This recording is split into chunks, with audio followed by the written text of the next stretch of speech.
Up, y'all? It's Drake's Takes. We're back, alive and well. We're feeling good. We're feeling great.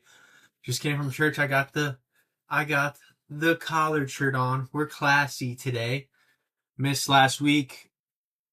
No excuse for that. I'm not even gonna bring it up. But we're here now. We're feeling good. We got a lot to talk about. Talking UFC 329. We're talking MVP MMA that happened last night. The first Netflix MMA card. We're talking Raiders schedule, and we're ending with the classic 5-on-5. I'm so excited. I'm feeling good. I'm feeling a little rejuvenated. I'm getting back to my old me. I'm feeling good. We're fighting back.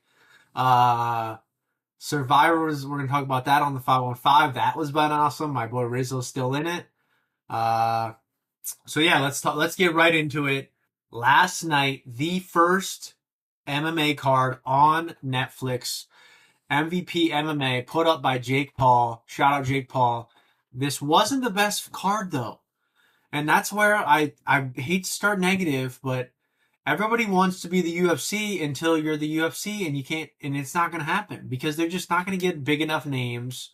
We'll get right into it. The opening of the card was 42 or 44-year-old Junior Dos Santos versus Robles Deschambles. He was in the UFC for a little bit. He's got an 87-inch reach, just a massive, massive man. And he took probably 5 to 7 years off JDS's life. He knocked him out within a few minutes. JDS looked literally close to death. It was actually a very sad knockout because I watched Junior Dos Santos in the UFC. I watched him in other stuff a little bit too. Just an old guy who just he's over the hill. It's time to hang him up, dude. That was sad. Hopefully that was his last fight ever. Um, that was the sad start to the. There was a lightweight fight. There's a solid French kid that won. That was fun. He knocked out his dude pretty quick. And then we got to Francis Ngannou and Philip Limbs. Francis Ngannou, just a gigantic man. I think something with this card specifically is they just let people juice because there's no way that JDS looked that good. That Ngannou was just juiced to the gills, looking incredible. He beat the bricks off Philip Limbs. Listen, I give it to Philip Limbs. You're already outmatched and outmanned. He came in there, took a couple punches, and he scrapped a little bit, but Francis got the best of him within like 3 minutes, I think it ended. So that's a tough loss for him. But Francis called out John Jones. Let's run it, man. I don't care. Let's run it. Let's get John Jones out of his UFC contract and let's run him and Francis on Netflix. That's a card I would watch. So good. I would watch that card.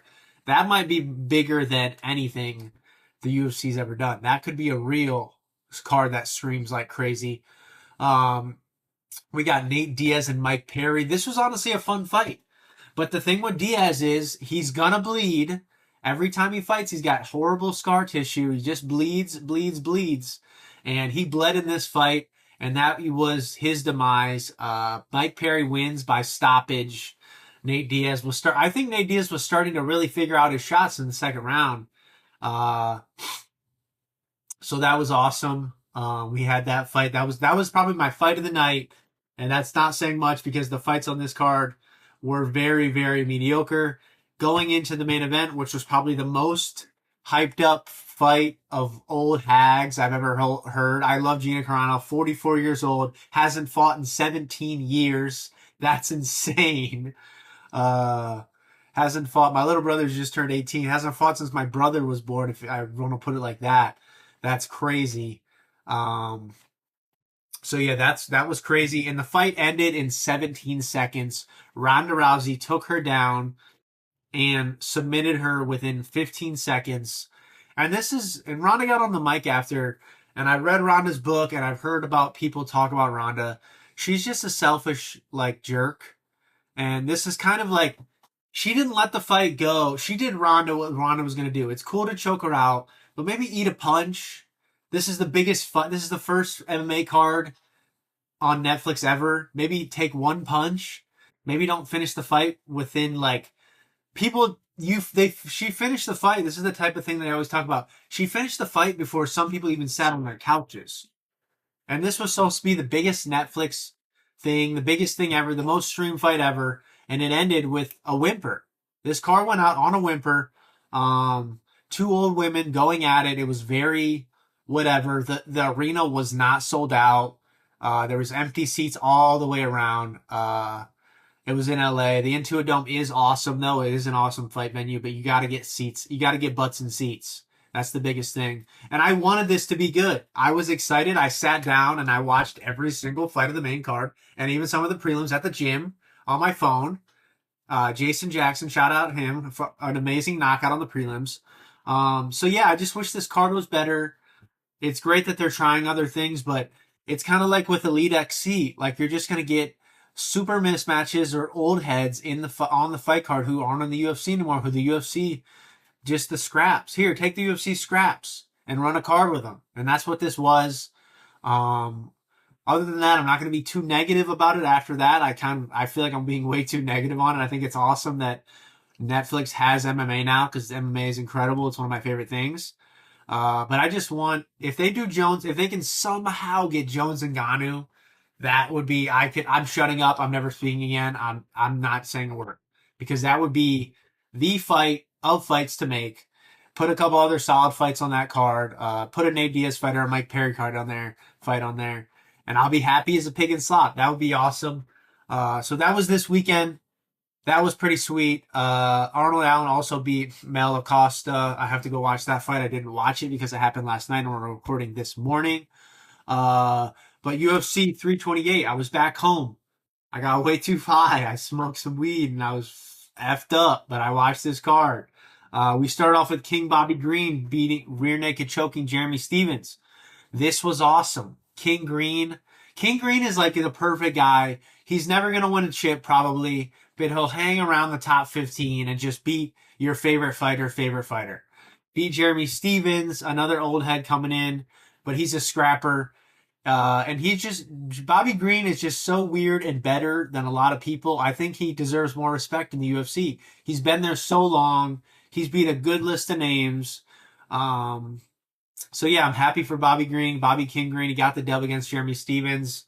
We got Sean Brady. There was some weirdness at the beginning of this fight because people were saying that there was some weird betting money coming in, that they were like, oh, money coming in on Buckley to win it. And I didn't understand that. I like Buckley a lot, but I think Brady is incredible. And he showed that with a domination of Buckley. He even got a card 30 to 25, which is insanity. So it was pretty awesome. I was really happy with the fight. Brady's awesome. We'll see who his next fight is. We got Alexander Volkov beating Walter Cortez Acosta. That was awesome. That was a pretty fun fight as well. But the co-main, Joshua Van and Tatsuo Taira, was a scrap fight of the night. Joshua Van keeps the chip. He's awesome. He's only 23. That's insane. Or 24, one of those. He's the champ still. He called Pantoja out. We'll see if that fight happens again. Obviously, Pantoja lost the first fight for breaking his arm. So great win for Van. Taira is solid. He's going to be around for years. I love this division. And then we got Khamzat versus Strickland. Strickland finds a way. Strickland is just, it's hard to put into words Strickland because he just does things that people don't think he could do. He fought Izzy years ago. He beat Izzy. Everyone was like, he's going to lose. Izzy's going to smack his shit, his crap, whatever. And he didn't. And he beat Izzy. That was an incredible win for him. So that was awesome. And then he comes in, second round against Khamzat. He takes Khamzat down. That's Khamzat's whole game. And he flipped the script. It's insane. Sean Strickland takes Khamzat's W. Or takes Khamzat's 0. He takes the W. Just a great, incredible fight by Strickland. It was a split decision, so it really could have gone either way. People are saying Khamzat should have won. People are saying you got to beat the champ to be the champ. But listen, I'm fine with Strickland winning because I love Strickland. It seems like his next fight is going to be Nasruddin Imavov, who he's beat before. So Strickland is one of the most disrespected guys, I think. He's beat everybody under the sun. He was a super underdog against Izzy. He was an underdog in his last fight against Anthony Hernandez. He was plus 400 against Chimaev. Just a guy who gets no respect, but he fights his tail off and he finds a way, and he found a way to beat Chimaev. An incredible fight. So yeah, Tonight they did announce the next big card is the White House. I think it's June 14th. I'll be home for that. I'm excited to watch my dad, my brothers, everybody. It's going to be awesome. The White House card is stacked to the gills. But they did announce, which Dana White is very petty. Dana White is one of the most petty dudes on earth. Dana White announced UFC 329 during Francis Ngannou's fight tonight. Very funny of Dana. He announced Conor McGregor versus Max Holloway.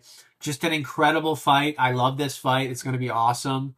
Hopefully, Conor, just get to the ring. We're praying, we're begging. Just get to the ring. We want to see you fight. It's awesome. And then the co-main, we got Benoit Saint Denis versus Paddy Pimblett. Paddy Pimblett coming off that loss to Justin Gaethje, the first pay-per-view of the Paramount Plus era. That was a great fight. BSD coming off of the win against Dan Hooker. This is an incredible matchup. I'm freaking juiced up about this fight. Both these guys come in to scrap. I really don't know who I'm rooting for. I think I really like Paddy. I would love to see Paddy get another lightweight shot. Paddy Arman would be incredible. Paddy Ilia. Any of those fights, I'd be excited. I just love Paddy. I think he's awesome. Then we get Sandhagen, Mario Batista. That's a great fight at that weight class. We also get Roy Val and Loner Kavanaugh. That's a sick fight.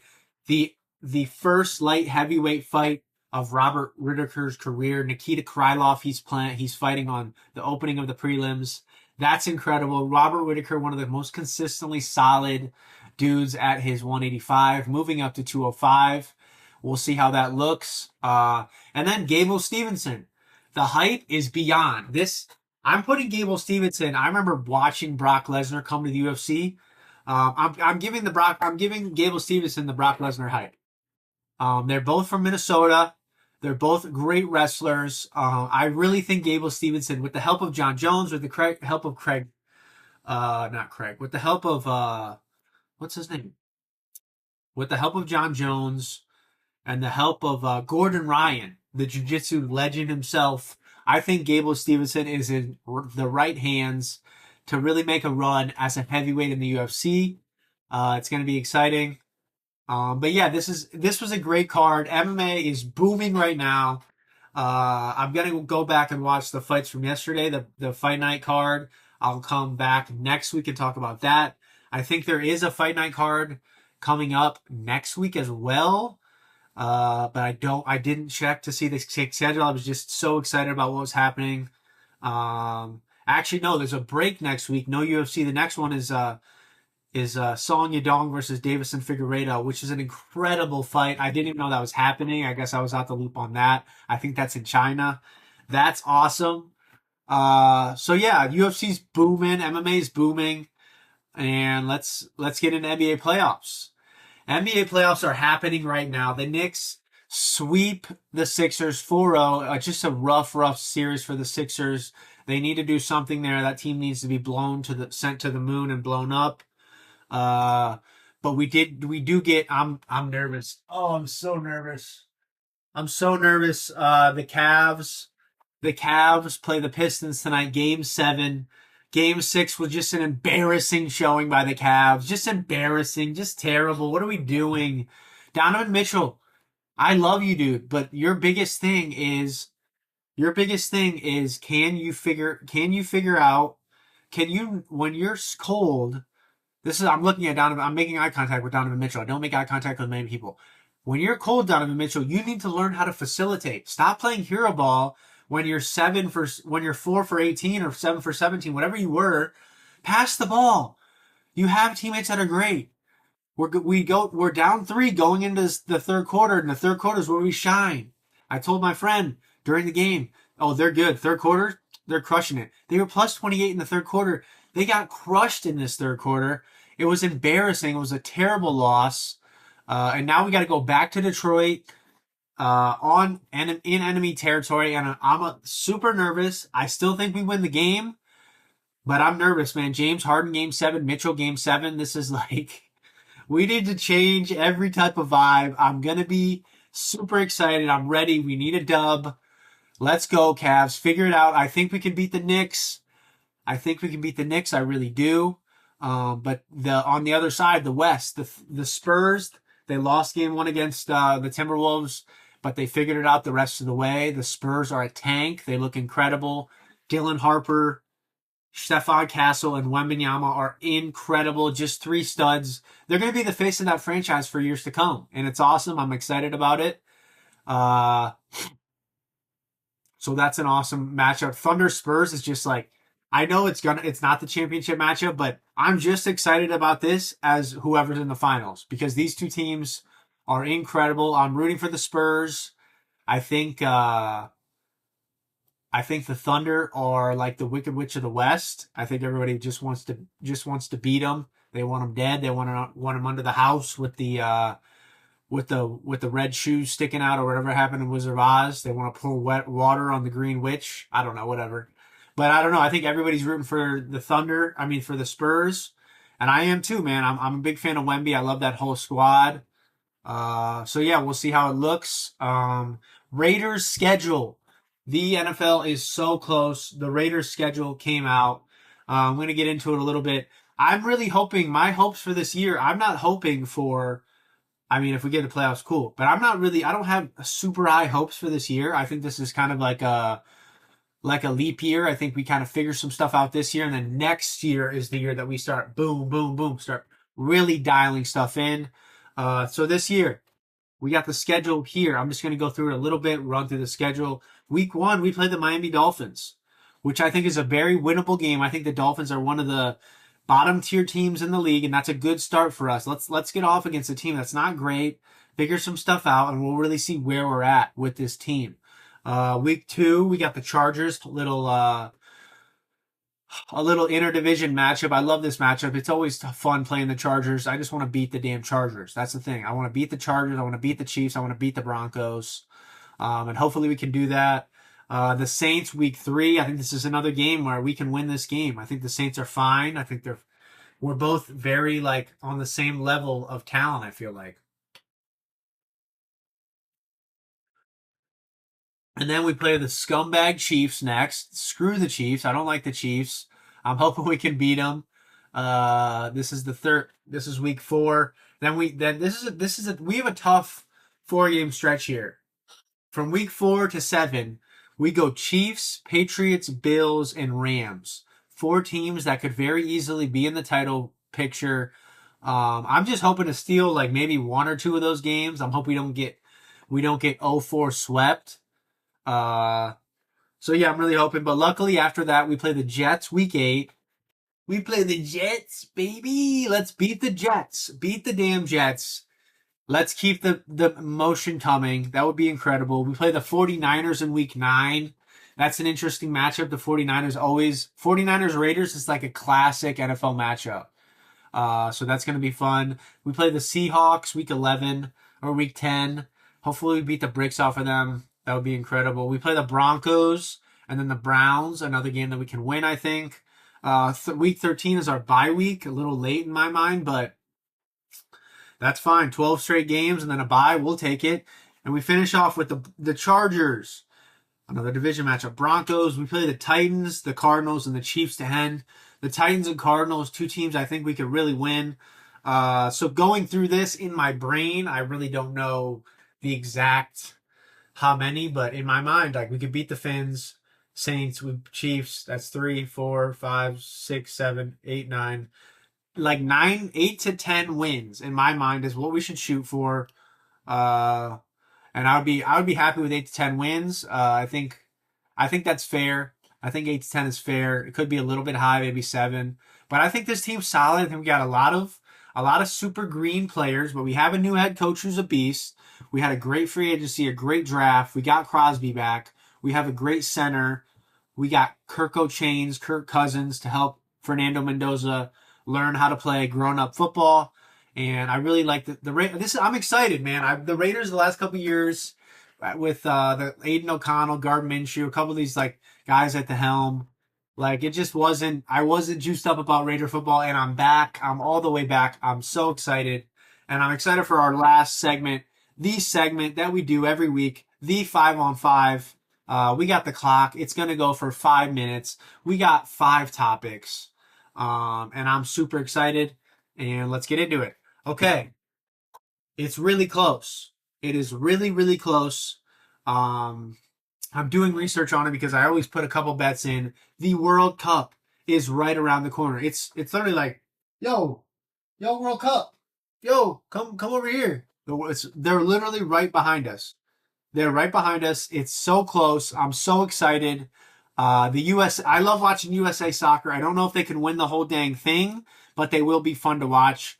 Two teams that I'm really high on is Portugal, and I love England. I don't know why. I just think England is like soccer's home. I really love England. I think they're great. And Portugal, let's give Ronaldo, he's got some tough young dudes with him. Let's give him one more run, man. I'm going to do more research into it because the World Cup is one of my favorite things every year it comes around. So that's going to be awesome. I'm super excited for that. Drake just dropped three new albums. Drake just dropped three new albums. And I've listened to two. I haven't listened to Iceman yet. Maid of Honor. It's for the girls. It's a girl album. It's for the women. Okay, I liked it, but I didn't love it. Habibti is his other album. This is an R&B album. It kind of reminds me of his album he did with Party Next Door last year. Just classic Drake R&B. It's pretty fun. And I still need to listen to Iceman and Lucky dropped too. So we got so much music right now. It's incredible. Uh, it's incredible. It's fun to watch. It's fun to listen to. I'll keep you updated on that. Okay, Survivor 50. We are down to the finale. It's that quick. It happens that quick. The episodes we didn't talk about. I missed last week. That week, Ozzy got voted off. Ozzy's gone. He was sick as heck that he got voted off. Emily got voted off, who I liked. But she was due to get voted off at some point just because she talks so much. She's such a yapper. Last week was sad, though. We lost two really great players. We lost Rick Devens, who flipped the Mr. Beast coin and got the money made up to 2 million instead of 1 million. And we also lost Sari. Sari, probably the greatest social player in all of Survivor history. I think she's awesome. I think she's incredible. She can just read any room like it's nothing. So she's incredible. She gets voted off, unfortunately. The final five, we have Jonathan, Joe, Tiffany, Aubrey, and Rizzo. Rizzo will be safe another week because he has an idol. So I'm excited about that. My boy Rizzo, I've been rooting for him for day one. Can he win, though? I don't know. But he's made some big moves. He got Charlie out. He helped with the D vote. He helped he flipped on Ozzy, but Ozzy screwed his own game. We'll talk about that another day. Ozzy screwed his own game. He knew that he couldn't win against Sari, so he kind of set that up to take her out, and he's in the top five with an idol, so he'll be top four at least. We will see. I really don't know who's going to win. It'll be interesting. I'm excited about it. Aaron Rodgers just re-signed with the Steelers. Clap, golf clap, whatever clap. The Steelers, he signed for $25 million. He's 42 years old. Aaron Rodgers just re-signed with the Steelers once again at age 42 for $25 million. And he's got some guys on this team, man. He's got Rico Dowdle. He's got Jalen Warren. He's got the tight ends, Freiermuth, and all the other guys. And they traded for Michael Pittman. They have DK Metcalf. I don't know, man. That's the thing with the Steelers is they have a new coach too. That's the thing with the Steelers is like, I don't know. Every year it's like, I don't know. Can they do it? And I don't know. We'll have to see, man. It'll be interesting. I'm excited that Aaron Rodgers is back in the league. Anytime I'm cool with watching Aaron Rodgers football. That's awesome. And last one, life, man. I don't know. I go up and down in this life. I'm trying to figure stuff out. I love this. I love this YouTube. I'm getting better at it. I love stand up. I had a hard time, man, because for a little bit there, like I really do. Stand up's my favorite thing on earth to do. I don't have more fun in my life than doing stand up. And I had this big show that went really well. And I was like so high, but then I hit this wall where I was like, am I fulfilled in life? Like, what else am I, like, this stand-up's awesome. But outside of stand-up, where do I stand in my own brain, you know? So I had, like, the last few months of stand-up, I've been doing it, but it's been kind of half-ass. I haven't been as mentally into it. And I feel like I just went home and I really got, like, some clarity, like, in my brain or whatever. and I'm dialed back in. What can I say? I'm dialed back in. We're about to hit the 5 minute mark. Cash the lay, 5 minutes. Yeah, man, I'm dialed back in on stand up. It's my favorite thing to do. I live with two other comics. Like, it's incredible. It's all, we live it, we breathe it. I'm back dialed. I got a show May 30th. That's gonna be my show to, like, let's figure stuff out. Let's get right. Um and man, I'm excited, man. It's summer in Chicago. It's gonna be incredible. I'm doing this every week. We're back every single week talking to y'all. UFC's cooking up, starting to gas up. NBA playoffs about to start. World Cup popping off. Raiders popping off soon. Notre Dame is around the corner. So life is good, man. We're figuring it out. We're fighting our battles. We're winning right now, so that's the good part. I appreciate everybody who listens. This is like talking sports is like one of my favorite things to do. I appreciate everybody who listens and watches. We're back every week till the end of time. We're probably gonna have a guest on soon. I'm excited about that. The guests always have a good time. Uh, so yeah, man. I'm gonna get up out of here. I really appreciate it. Tell a friend, like, subscribe. Drinks takes out. Peace.